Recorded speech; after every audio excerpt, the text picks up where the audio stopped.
So again, taking a step back, the way they want us to implement this security, the whole security lifecycle is everything starts off with categorizing your information system. So that should be the number one question that needs to be asked, right? So if someone is trying to implement this 853, the very first question is what kind of data that they are concerned about in terms of storing within their environment, and then what kind of controls that they need to select to implement those things.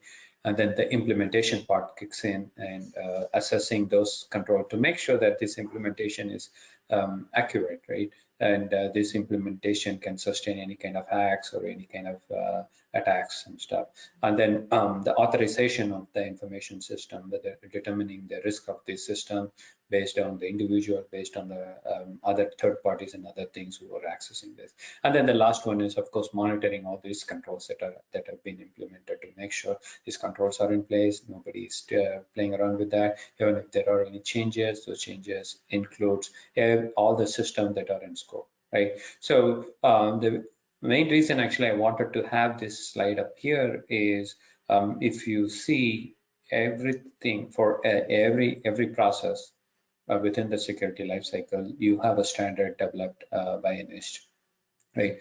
For example, FIPS 199 or the special publication 860 that helps you to categorize the system, information system that are being handled within your organization, right? How do you even come up with the approach of categorizing this information system? And then 853 is where like all this, the whole thing comes into play, right? So FIPS 200 again is a mandatory control for all the federal information systems. So if you really see FIPS 200 refers to 853, and FIPS 200 helps you to determine what kind of security controls, what is the category of this security control that you need to have in place. And that's where the SP 853 comes into play, and it gives you the catalog of controls that will help you to tailor those requirements according to your setup and then implement them, right? And then the 873, of course, it helps you with the implementation guidance and other things.